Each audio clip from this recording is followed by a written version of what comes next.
Welcome back to episode 5 of the Merge Feast. My name is Blake. I'm here with Logan and Brandon. Brandon, kick us off. What did you think about this week? Yeah, this week was it was interesting. Again, not a ton going on, but a lot going on. If that makes any sense to you, kicked off at the Reba camp after Tribal Council, where there was a little bit of questioning from Sifu because his name came up, and we kind of questioned the tribe, and nobody was nobody was willing to speak up, and that kind of went nowhere. Um, at the beginning, and then another kind of standout part for me, which we'll probably get into a little bit later down the road, was we kind of had a battle of the nerds between Brando and Drew. What stuck out to you, Logan?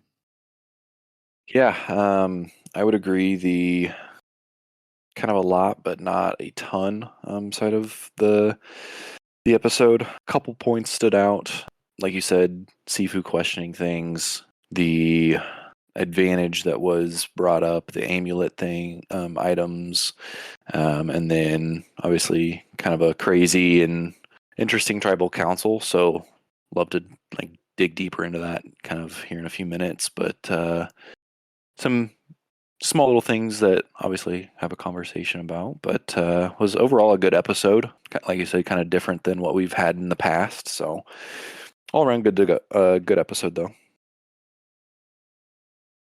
Yeah, I totally agree. Once again, I stand by having 90-minute episodes. My wife and I were talking about how in past seasons, when it was only 60 minutes, there tended to be a ton of focus, even before the challenge, on the tribe that was going to lose. So just so that you could get more of the dynamic of that tribe to see what was going into tribal council, and you almost had some sort of a sense on who was going to go to tribal and who was going to lose that challenge. Whereas now you have no idea because they have the time to focus on everybody. So I totally stand by Survivor continuing this 90-minute episodes for future seasons to come. So all on board there. Regarding Reba and the chaos that Sean, I don't think he even realized the chaos that he caused. The part that I just didn't understand was somebody voted D and nobody brought that up unless they thought that Sean voted D, but nobody talked about it unless I just missed it. I think they kind of glossed over it because Sifu did ask Dee, like, "Hey, your name came up too. How do you feel about that?" And she's like, "Well, it doesn't feel great." And I think it might have just been assumed that Sean was the one that wrote her name down because obviously we know that Dee wrote Sifu's name down. Right. So I think that's why it didn't really come up that much. That and I wonder if she was almost just trying to pass over that, thinking maybe it was Sean or whatever, but just get off of the subject so Sifu didn't keep asking questions of trying to pry at it and just bringing it up, just trying to move past it and just it is what it is. Let's move on type thing. It just seemed like, and I said last week, it's always interesting how people play that, if they're going to try and lie their way out of it or steer into the skid and just embrace it. I don't know. I just thought it was weird that it wasn't a super clean lie and nobody really brought it up. Not that it mattered or changed anything. It was just interesting. Yeah, the whole Sifu's name getting written down, I thought that Sifu actually handled it pretty well because he asked and everybody else was like, "Yeah, I put down Sean's name," and Sifu was like, "All right, well there it is," and he knows like they're full of it, and he went and did the whole fake idol thing and kind of was playing that card a little bit. And then he had that really weird interaction with Jay Maya where he was talking about the push hand thing and I don't know, trying to get her to crack or what. But I also thought it was odd that Jay Maya was just willing to be like, "Hey, we could play it where I'm tell Sifu that I wrote his name down," which is of course D is going to be like, "Yeah, you should do that because it's going to get the heat off of me." I don't know what you guys thought of that strategy. Yeah, I thought it was kind of weird I don't feel like you ever want to be the person that wrote somebody's name down or on the outside of things. I feel like as soon as you do that, that puts a target on your back and then also asks for votes to be put against you. That leaves the door wide open for somebody to blindside you when you're telling somebody that it's going to be whatever, and then they're coming back on you. So I don't think that was smart on her side of things, but at the end of the day, well, I guess we'll see how that plays out. Definitely not, I don't think, the smartest. And I think that made it easy for D to just shift the votes onto J Maya as well. I honestly think that was probably the thought process of she's gonna take the fall there. Like, why not put her name down and why not get her out? Because she's clearly playing a fairly strategic game. For sure. It's interesting that people were making or trying to set up big moves for their tribe and their alliances within their tribe, and then jumping to the teaser for next week where they like the merge is happening. And I would assume, like the past several seasons, they're going to have to earn the merge. But I almost wonder if people didn't realize that that was happening as quickly because they just swapped tribes. Brandon, do you know what number of people normally make the merge? Is it 13? It's a lot. It's got to be 12 or 13 because I feel like there's typically 10 jury members and obviously 3 people at final tribal. So 13 sounds right.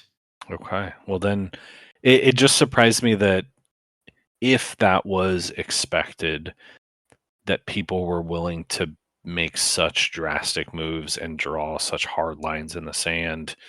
I mean, kind of jumping ahead a little bit to Brando versus Drew, like Battle of the Nerds, and Drew drew a hard line in the sand with Brandon and basically said, "No, I'm not really interested in working with you," which I thought was super bold. And I actually really liked it just because you rarely see that. Everybody always says that they want to work with everybody. I thought it was kind of ballsy, but I kind of liked it. The fact that Drew had that hard line in the sand. And I think they had to because they were going to tribal, but that, I don't know. It just a lot of, not a ton of substance, but a lot of strategic moves for that like your individual tribe right before the merge, because now all of that goes out the window. Yeah, I honestly didn't really even think about that with obviously we saw the scenes for next episode of the merge and all, but I honestly didn't really think about them thinking ahead of it being almost merge time and maybe kind of chilling out. Obviously, at the end of the day, you're gonna have to vote somebody off if you go to tribal and that side of things, but kind of a side of things I didn't really And you think about, honestly. Because nobody talked about it. You usually do have players that are like, hey, we just got to probably get through one more vote and we'll be at the merge. So, and that didn't happen. So maybe I'm wrong with the amount of jury members that there typically are. But Bello also hadn't gone to tribal yet. So True. there was, they haven't really had to play the game, if you will. So now this is their chance to make something happen. And I know we just literally said they didn't really speak much of the merge, but Drew literally told Brando, I don't want to work with you because I don't want 6 Bello members being at the merge. Yeah, that is true. So is there anybody left that hasn't been to tribal council? I don't think Bruce has been. I don't think Bruce, Katura, and Jake or Kelly. And Kelly, yeah. Yeah, because they were on Bello, now they're on Lulu. That's wild that people are going to make them merge without ever going to tribal. That's true. Yeah, I don't know the last time that's happened. The one that I can think of off the top of my head was, this is wild, but Survivor Guatemala, like season 9 or 10 of Survivor, where remember Stephanie and Bobby John, where their tribe just got depleted. That's the last time I think I can remember that happening. And the fact that it wasn't just one tribe, that they all tribe swapped and then they still kind of came out on top there. It's pretty impressive. Let's talk about Jake for a minute before we get further into to Brando and Drew. I know last week they kind of showed Jake passing out again, and I was so worried that we were going to have a medical evacuation. Turns out it looked like it was just like low blood pressure, being weak. And then you got to see a ton of Jake's story and the fact that he's lost, what did he say? He's lost like 100 some odd pounds and just totally turned his life around from 2 years ago. Like, what a cool story. I mean, I liked Jake before and I like him even more now. Well, yeah, it makes you respect him for, being able to grind and push through that kind of adversity. And it also like makes him even tougher when I mean, I don't know what's going on with him, obviously, but he's passed out twice. Almost looked like he was having a minor seizure both times, and he's like, I'm not coming out of the game. This isn't pulling me out of the game. It's cool to see him have a valid reason to walk away from the game, want to stay when you've had two people quit previously in the season. It's refreshing. Yeah, I mean, as soon as he went down, we saw that from previews for this week's episode from last week, and like Blake, I was worried that they were going to have a medevac. Kind of a strange start to this season already. Super glad that he's doing, I guess you can say, okay. He's doing good. He's still in the game. Looked like they haven't eaten anything, so they just don't have any food. They don't have any energy. Stood up too quick, and I thought his story is really cool.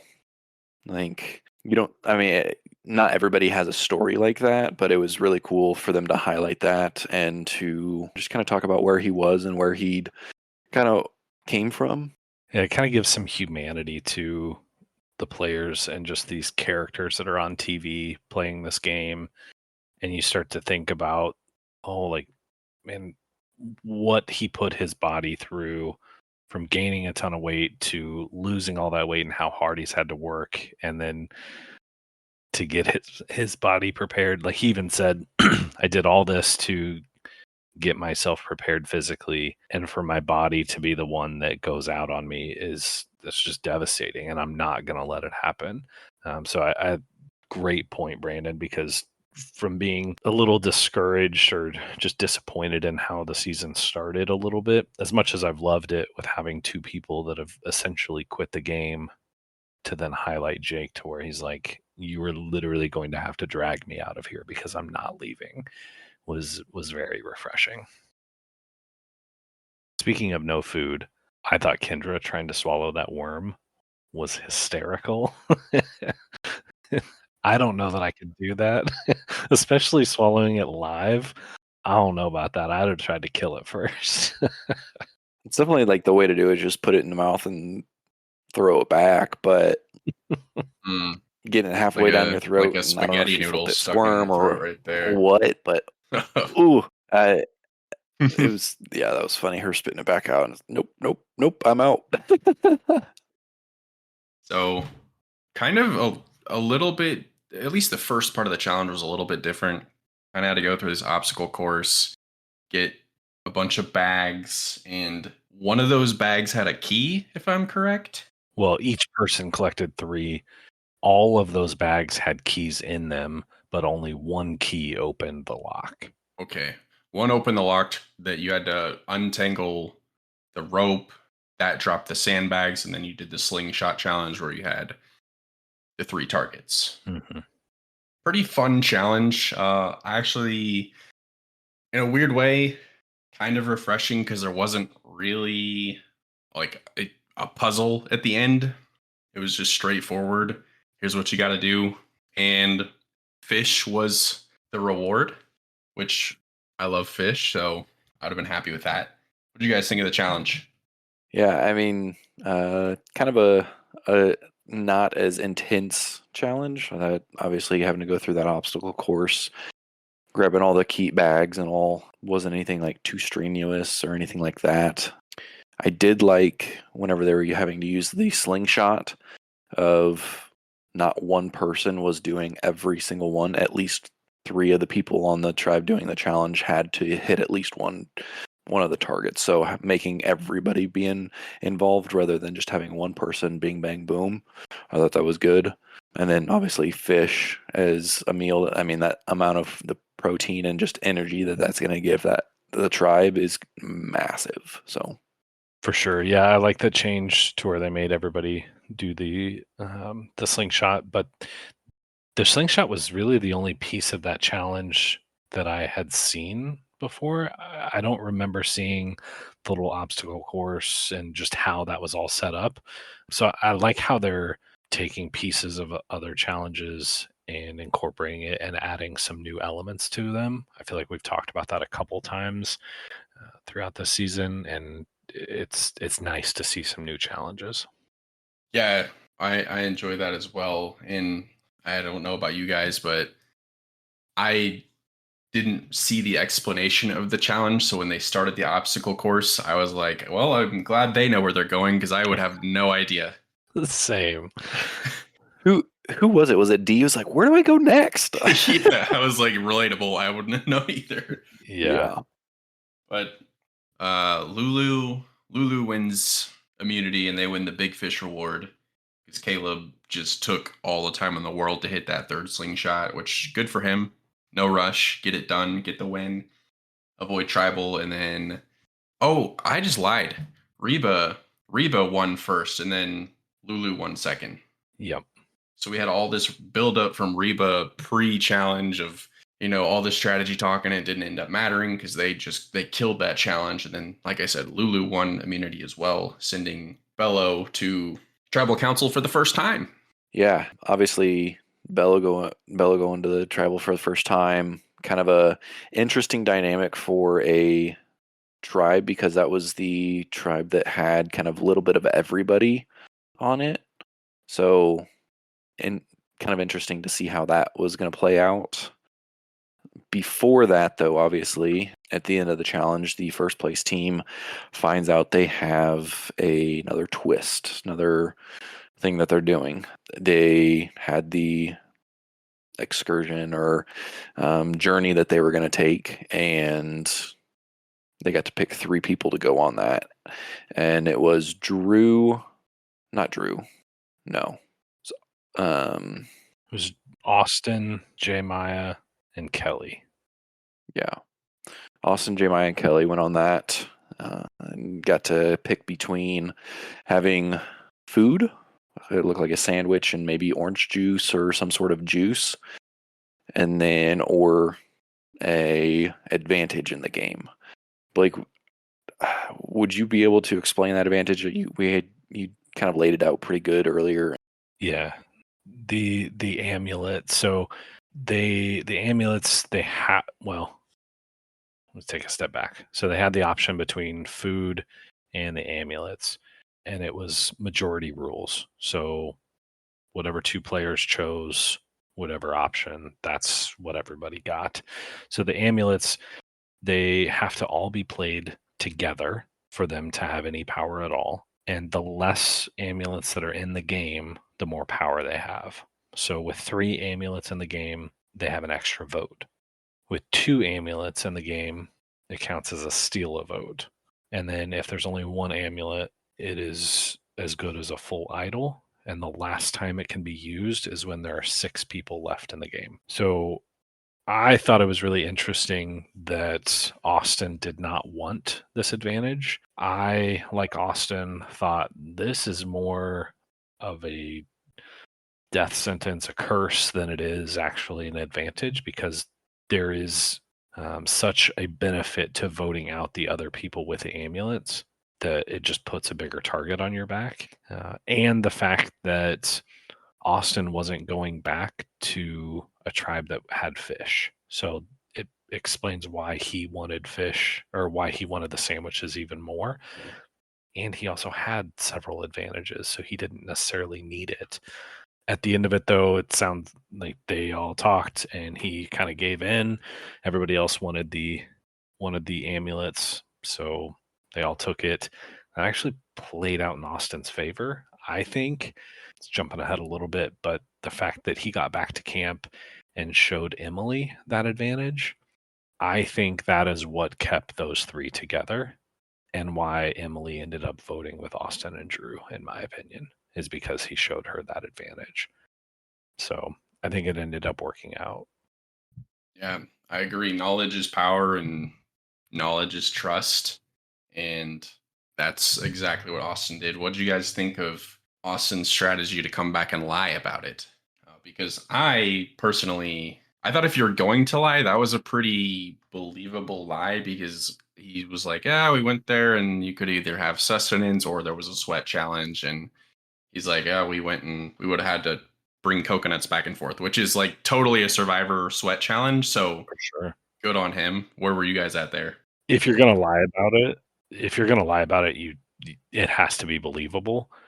And it very clearly worked out, was absolutely believable. The fact that most of it was true, just that one little piece of it wasn't, I thought was really smart. I'll be curious to see how it plays out if it comes back to bite him in the future with the merge coming up. I don't know. What do you think, Larkin? Yeah, I think it is be hard to come back from that, just depending on where you're at. It didn't, I don't think he was at the bottom by any means, but coming back and either being truthful or not, I think it also depends on if you got an advantage or something. If you want to be truthful with that or not, I think he played it really, really well, keeping it believable, and then, like you said, obviously telling Drew about it, being his number one ally, but then also telling Emily. I do think that helps swing her to vote with them and will play out in their favor in the long run. So I think he played it really well. The whole back and forth with Emily in the middle, I think we all knew it was going to come down to Emily being the swing vote. I actually thought Brando played that really, really well, just creating some sort of doubt. And I don't know how much he realized that Emily was kind of in with Drew and Austin, but it seemed like that was really his only shot, was to create some sort of doubt there where Emily felt like she couldn't trust Drew and Austin. I also thought, I don't remember if we said this before, but the whole Brandon versus Drew thing and how Drew drew that line in the sand with him, basically saying, "Hey, I don't really want to work with you because there are so many Bellow tribe mates left. I'm not interested." And they both seem to really get along very well. And still to have somebody not want to work with somebody like that, it's something that I don't remember seeing very often in the game. And I thought it was pretty interesting, but it almost worked for Brando, and he almost had Emily convinced. I think what sealed the deal was Austin coming back and showing her the advantage.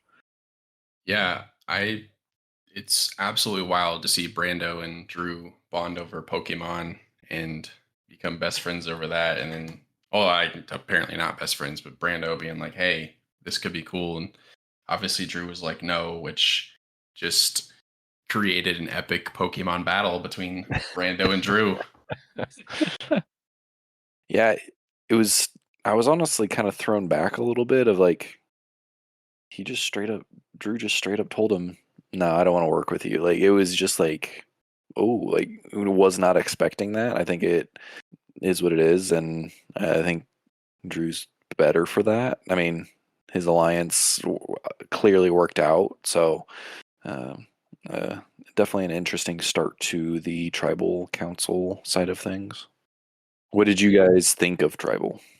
It seemed pretty straightforward to me. The only piece of it that I think will be a little controversial is the advantages that Austin played. So, first off, he had the advantage of the idol where it was only good for this one tribal council unless he risked his vote and did not vote at tribal. And then it was good until the merge, which now we know is next week. And then after the merge, or at the merge, if he risks his vote again, then it would be good until final five. But then he also had, I forget what it was called. Is that the goodwill advantage? Yeah, the goodwill advantage, where he basically got his vote back. And so he was able to risk his vote to keep the idol, but that goodwill advantage basically nullified the risking the vote, and so he could still vote. So he got the best of both worlds. I liked it. It was really smart. I think the odds of somebody having two of those advantages and being able to use them at the same time is probably pretty slim. So from that aspect, I thought it was cool, but I know there is some controversy over having advantages that cancel out other advantages. Yeah, it was definitely uh, Survivor Twitter was kind of split on that. Should that be allowed where you can use two advantages at once? And I think in a game like Survivor where advantages are all over the place, if you have two advantages that can work together, why should you not be allowed to use it? So and it was absolutely critical that Austin had a vote this tribal. Absolutely. If he can keep an immunity idol and keep his vote, yes. So Austin should not, not be able to do that. Yeah, I'm in the same boat. If the odds of somebody getting both of those that work together and are able to do that are fairly slim. So if you are able to get those advantages, congratulations. You just were able to not necessarily work the system, but play the game at that much higher of a level. So I'm all for it. I think it's great for him. But I thought I didn't understand the side of you shouldn't be able to use two advantages. If you can find them and you can earn them or get them, congratulations. That's great. For sure. And I bet production didn't realize that they would be used that way, because what are the odds that two people or that one person would have those two advantages and be able to use them at the same time?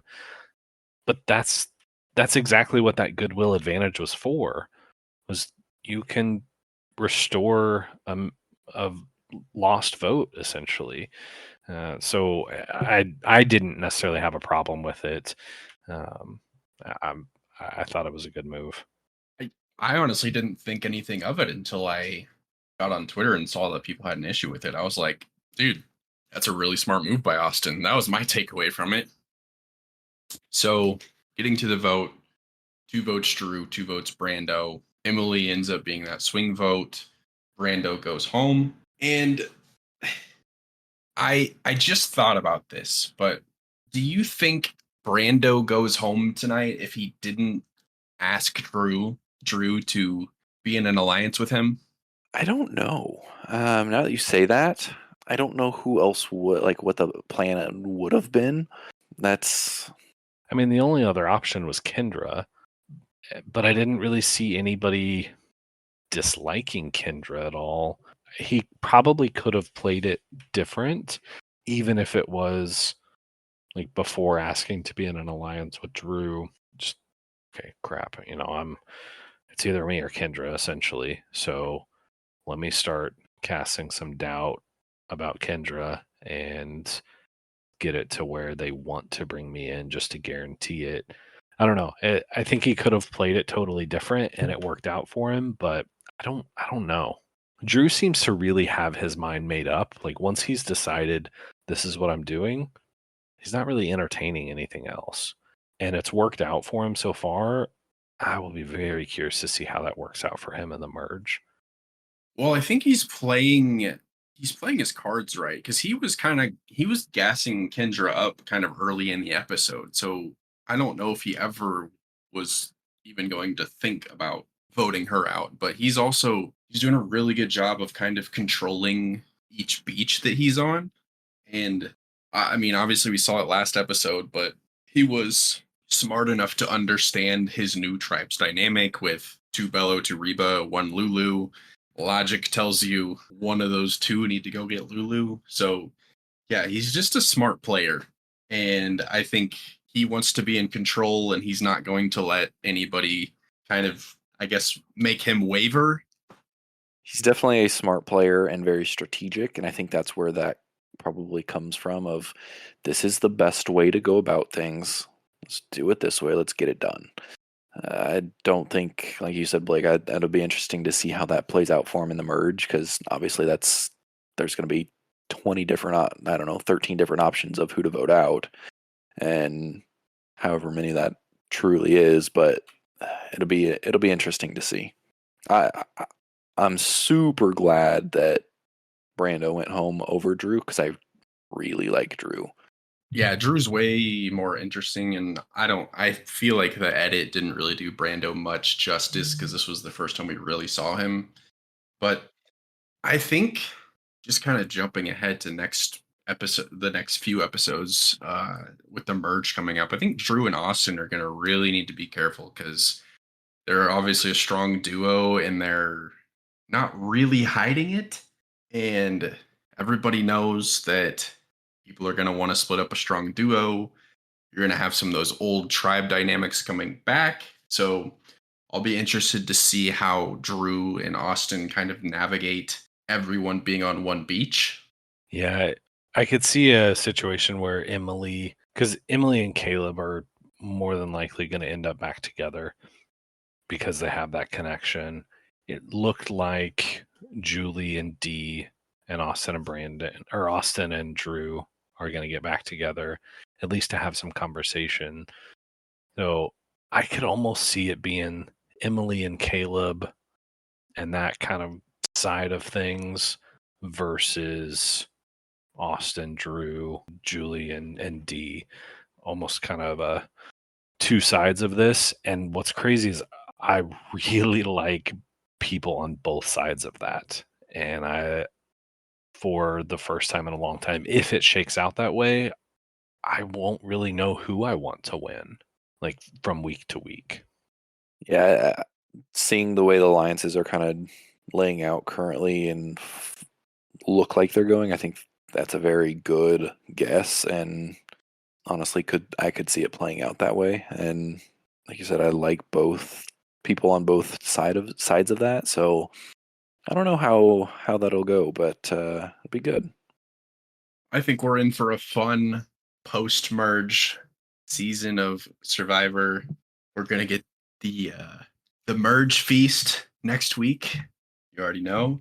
With all that being said, you guys ready for Survivor of the Week?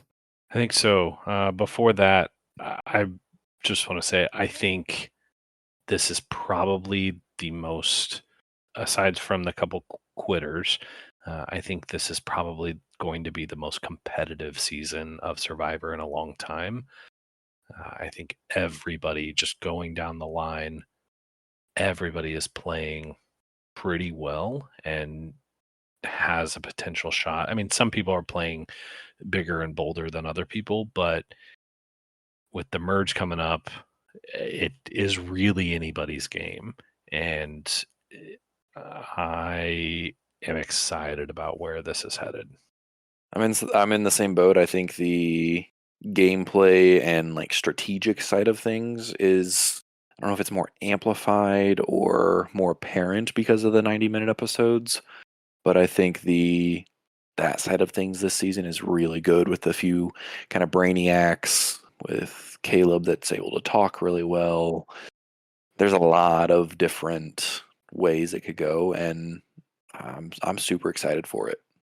Yeah, I agree. There's no Survivor goats where there typically are in a season where, hey, let's just drag this guy to the end because he's not going to win anyway. I think I could make a case for 11 out of the 13 remaining castaways to win this season of Survivor.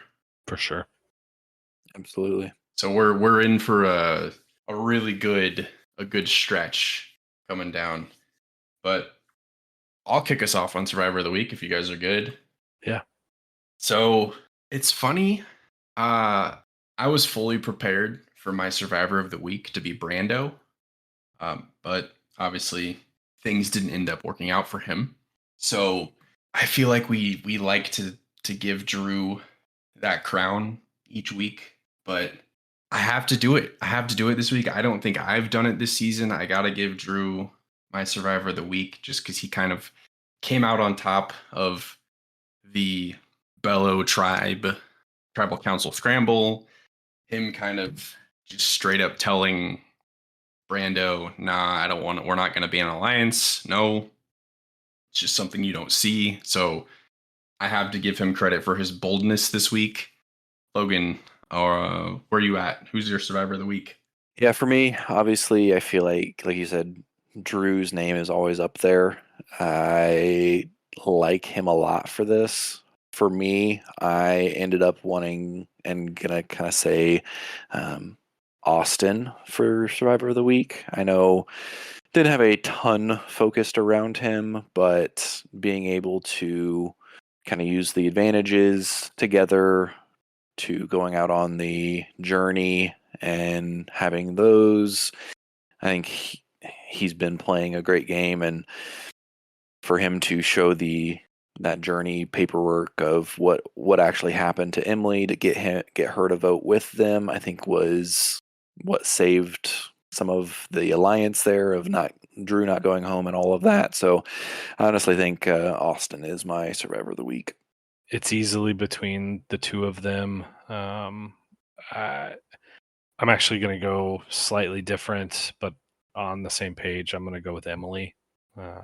She was able to decipher through just some of the lies, and I think it helped that Austin showed her that idol or the advantage, the amulet. But she was in a tough position, and she could have made it out either way. But I think she was in a really tough position on, okay, I don't really know who's telling me the truth, and played both sides really well and ended up going with the way that I wanted her to go. But I think that was the right way for her as well.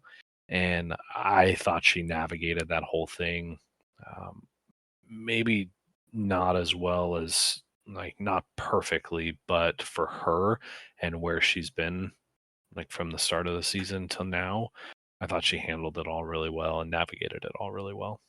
Yeah, no, I think we all are kind of in the same area of kind of the top people so far this season, and it'll be interesting to see how that all goes over post merge.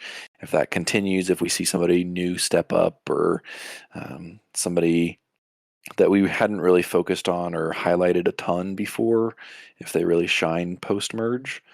So absolutely excited for that.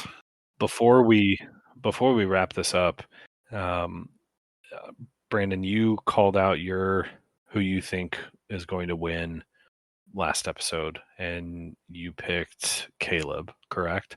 Yep, and I stand by it. I think Logan and you and I should pick somebody, and then we should also pick somebody post merge as well. Maybe not necessarily next week, but I'll be curious to see how the dynamic changes. Um, so, do you have a pick on who you think is going to win? Putting me on the spot. Huh? Um, I don't know.